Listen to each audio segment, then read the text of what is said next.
Slithael Shadestalker slid her Shadowstone dagger through the Orc's ribs, and the creature released a final rattling groan as the light left its piggish eyes. She whipped the weapon free and let the idiot beast's corpse fall with a splash.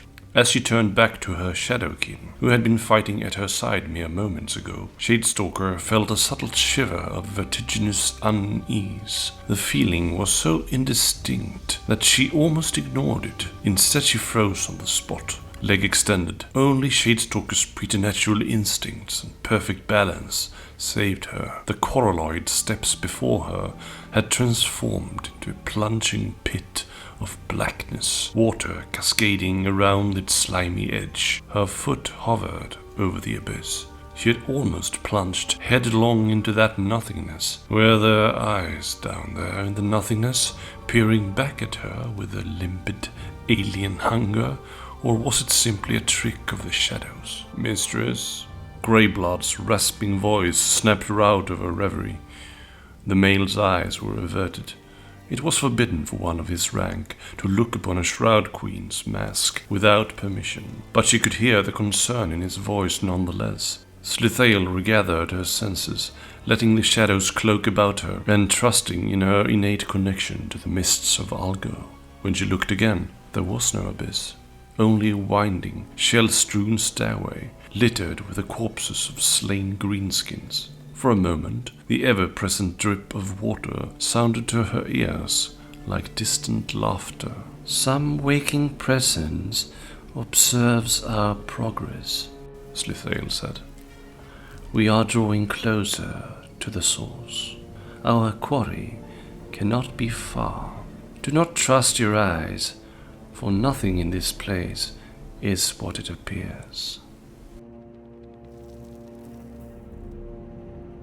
No matter how far one descends, there is always a deeper darkness. Those who survive the long descent through Harrowdeep's watery halls enter a level of the dungeon known as NETHERMAZE, the domain of the structure's sleeping architects. It is a maddening labyrinth of impossible dimensions, in which concepts of reality and natural law mean nothing at all. Here, the ground beneath one's feet might give way without warning, dropping travelers into sucking pools of black ooze, while switchbacking stairways of dripping coral fold in upon themselves in unnatural contortions, and floating pillars marked with indecipherable glyphs transport those who touch them back to the very beginning of their nightmarish odyssey. It is as if NETHERMAZE possesses a malicious sentience that delights in driving mortals beyond the limits of their sanity. Perhaps it does. If the ancient legends are true, then deep beneath the ocean bed can be found the resting place of Harrowdeep's creators, shadow daemons from the Liar's Moon of the Orb Duplicata, sworn enemies of the physical world. If these entities have at last begun to stir from their aeons-long slumber, then perhaps those who dared set foot in NETHERMAZE have become trapped inside a waking nightmare, helpless pawns to unknowable and hideous desires. Only those who do not succumb to despair can hope to endure. Such intrepid souls must keep the fires of their resolve blazing, banishing all notions of surrendering to the malicious sentience of NETHERMAZE. Should they press forwards relentlessly, defeating every horror and sanity-draining challenge hurled at them, they might yet reach the waking gate at Harrowdeep's sunken heart. There can be found one last chance of salvation, though its price may be more than any can bear to pay. Those who follow the spiraling labyrinth of Harrowdeep to its very nadir find themselves entering an even more nightmarish place, NETHERMAZE, a bizarre and ever-morphing domain of pure shadow magic, shaped by the will of ancient slumbering entities. Far beneath the treacherous waves of Algo's penumbral sea lies a primordial edifice whose origins are forgotten to all but the most ancient of beings, a spiraling pit that stretches deep into the murky core of the realm of shadow. This structure is known by many names, but the elves of Algo call it Ulara Idon, Harrowdeep in the common tongue. It is a fitting name for a cursed place, ever hungering for fresh souls to ensnare within its rime-dripping walls. When the orb duplicata, an ill-omened moon of Algo, waxes high, whispering whirlpools from across the waters of the penumbral sea and beyond, dragging unfortunate travelers beneath the waves and depositing them in the pitch-black halls of Harrowdeep. Trapped uncountable leagues beneath the sea, these lost souls are left with but one choice: to navigate spiraling, claustrophobic hallways that wind ever downwards, following the silent flood of shadow stuff that pours from the summit of Harrowdeep into its unseen depths. Soon, this descent becomes not merely a matter of survival, but a hypnotic imperative stoked by the labyrinth's maddening aura, which promises untold power and priceless treasure to those who can traverse the blackness and escape to the light. Almost all who make this journey will succumb to paranoia and hopelessness, turning upon their comrades or stumbling into illusory traps that pitch them screaming into abyssal waters. Even those unfortunate souls who survive the terrible descent to the lowest reaches of Harrowdeep find no salvation. Indeed, these luckless beings discover only an array of greater and more maddening horrors. The sinkhole at Harrowdeep's nadir leads to an inverted reflection of the upper halls, a maze even darker and more dangerous than its mirror, and thoroughly saturated in pure shadow magic. Here can be found the dwellings and innermost arcane laboratories of the labyrinth's creators, seemingly formed from living, writhing coral. These chambers are filled with blasphemous artifacts and chrysalis-like devices of ancient, terrible provenance. The sense of paranoia, of eyes constantly fixed upon one's back, is constant and maddening in this section of the labyrinth, as is its refusal to abide by physical and arcane laws. Water pools along the walls at unnatural angles, dripping from floor to ceiling. Twisting stairways collapse in upon themselves in impossible fashion, and before one's very eyes, navigable passages transform into slimy, pulsing maws. Unblinking orbs wink open amidst pools of gelid slime. Here and there can be found jagged shards, thrust deep into slick stone, fragments of shade glass, hurled far and wide when the labyrinth was pierced by the Cataphragm's curse. Where these fragments are embedded, the walls drip black liquid as the inky waters of the penumbral sea find ingress,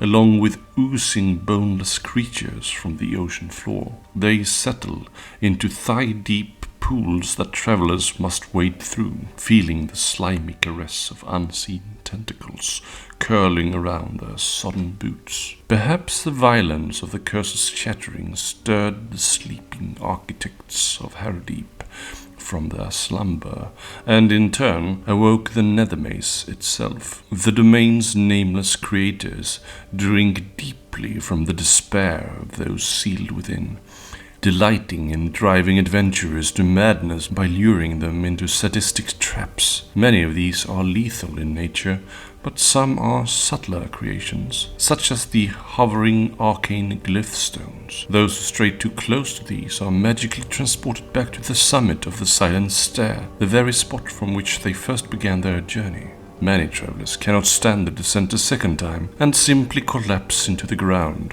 where they are slowly and agonizingly absorbed into the very foundation of the labyrinth. Yet it is the way of Algo to weave lies around a kernel of truth. Whatever purpose NETHERMAZE was created to serve, it is somehow connected to the wider realms. Somewhere down in the abyssal darkness lies a portal to freedom, one that will only be reached by those who keep their faith and refuse to abandon hope. Even should such a resolute soul escape the maze, it may cost them more than they are willing to pay. As a traveler descends deeper and deeper into NETHERMAZE, they begin to glimpse its true nature. What once seemed an inexplicable and sanity-rending nightmare is in fact something more complex by far, a design of dizzying scale and horrifying ambition. Queen Kiatan of the Morladron was the Idoneth exile who first established the undersea haven of Urama Othal, where Cainite and Deepkin sought freedom and autonomy from the rest of their kind. It was these outcasts who discovered that the ruins of Harrowdeep lay directly beneath their nascent colony and launched expeditions into the dark and dripping halls. None who entered ever returned. Eventually, Kiatan herself journeyed into the depths. The absent queen has not been sighted since, but there are signs of her presence to be found. Fragments of text scrawled across coral slates and scattered pieces of torn vellum give some insight into her mind, and by extension, the nature of the labyrinth itself. It seems impossible that such delicate clues have survived the pooling waters by accident. Their presence seems all too convenient, as if someone or something wants them to be discovered. Kiatan's writings speak of the true creators of Harrowdeep, shadow entities from the Orb Duplicata, creatures of primordial origin that first came to her in her waking dreams, whispering promises of power and glory. Yet it was not these meager offerings that drew Queen Kiatan to their lair of Harrowdeep, but a more subtle insinuation, one that echoed the hints Kiatan had discovered in her occult research before she first left Morladron. The voices spoke of a swirling portal deep beneath the ocean of the Helleflux, known as the Waking Gate. If a mortal were to seek out this portal and pass through it, they would emerge on the other side renewed, with all their bitterness, rage, and self-doubt shorn away. To an Idoneth, one whose people had long been stricken by a terrible curse of the soul, such promises were impossible to dismiss. They offered Kiatan and her people a faint hope of redemption. It was only when Kiatan descended into NETHERMAZE itself that she realized she had been deceived. The voices in her head belonged not to benevolent saviors, but incorporeal entities that had long slumbered beneath the oceans of Algo, and were awakening at last to once more sup upon the fear and madness of mortals.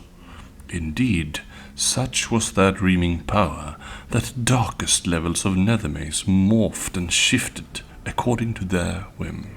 These were shadow daemons, monsters from Alguan legend, where once they dripped honeyed promises into her ears, now they mocked her cruelly. As Kiatan's people stumbled blindly into Harrowdeep after their queen, they one by one succumbed to hopeless madness, and the labyrinth consumed them. Though stricken by guilt, Kiatan would not give in to despair.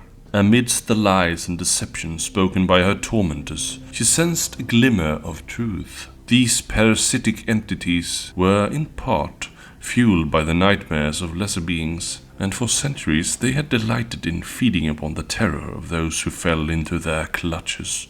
Yet for all their power, they were creatures of insubstantial shadow, unable to feel their incorporeal talons tear warm flesh, or to savour the taste of gushing blood. Bitter and hateful, they longed to manifest in the physical realm in all their glory. So it was that they constructed Harrowdeep, not merely as a dungeon into which to lure their prey, but as something far more sinister. Cryptic signs of their intent lies everywhere amidst the darkened labyrinth. The shattered chrysalises containing malformed skeletons, and the strange crystalline eggs that are scattered about the structure give a hint to its true purpose, not the ending of life, but the gestation of something new. For centuries, the shadow daemons labored, using the power of the Helleflux to twist the Waking Gate into a vessel for their dark designs. They poured so much of their malign essence into this work that upon its completion they were forced to entomb themselves at the bottom of Algo's ocean. to recuperate in lightless isolation. Even as they slumbered, they reached out with their dreaming powers to ensnare mortals and drag them into the maw of Harrowdeep.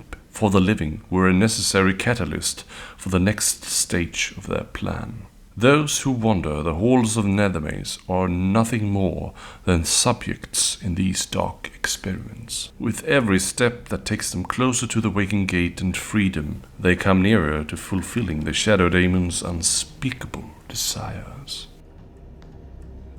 Those who find themselves trapped inside the flooded corridors of NETHERMAZE might think themselves lost forever. Indeed, many abandon all hope and gladly welcome the gift of oblivion. Yet for those who stay resolute and fight on, there remains the faintest glimmer of hope that they will not die beneath the ocean. If Queen Kjartan's investigations are to be believed, the Waking Gate waits at the epicenter of NETHERMAZE. It resides within the chamber of the last threshold, whose walls are made of shifting coral. They are fashioned from the bodies of those who tried and failed to escape NETHERMAZE, and were instead absorbed into the very workings of the structure, so that their nightmares might feed the terrible architects. They stretch out calcified arms to grasp and tear at any who enter, frenzied in the grip of their terror. In the center of this chamber is the Realm Gate itself, a vile, bubbling pool of shadow magic and embryonic matter into which one must descend, if they are to escape NETHERMAZE. Those who take up this final test are challenged, both physically and spiritually. Only those who face their inner demons and conquer them, excising the darkest depths of their psyche, can hope to awaken from their nightmare and once more feel the touch of Hysh's light upon their skin. Not even Kjartan knows where the Waking Gate leads. Her scrawled words claim only that those who pass through are reborn from the shadows, resplendent and glowing with the energies of life. Not only will they have escaped the horrors of Harrowdeep, but they will have stripped away the darkness and malice within themselves, leaving it behind at the ocean's floor. However, just as with all bargains, there is a price to be paid for the escape. The Shadow Daemon's cruel trials demand that only the strongest and most resolute creatures make it to the chamber of the last threshold. Indeed, the entire design of Harrowdeep ensures that this is the case. This is not without reason, for the denizens of the Orb Duplicata choose their victims with care. Those who escape NETHERMAZE take something with them, a parasitic shadow that clings to their essence, screaming in agony and triumph as it passes from shadow to light.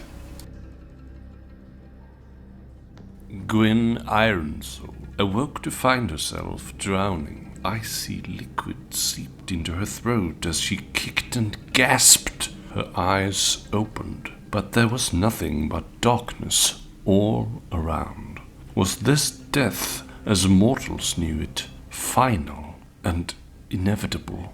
She reached out, desperately searching for something, anything, to grasp a hold of. Her hands touched smooth stone, and her fingers scrabbled across the surface. She struck out in desperation, slamming her fist against the rock again and again. At last, it gave way. Cracks spread across the surface, a spider's web of golden radiance. The stone prison shattered, and Gwynn Ironsoul fell to her knees in a rush of freezing water, gasping in agony as blinding sunlight knifed into her eyes. Her hands grasped warm, soft soil. Ironsoul felt little joy at the realization that she had escaped the nightmare of Harrowdeep. The Stormcast warrior could feel the wound in her soul, the aching void where something had been forcibly torn away during her flight. She opened her eyes, ignoring the pain, and looked down. Though the sun was high and bright above her, Gwynn Ironsoul cast no shadow.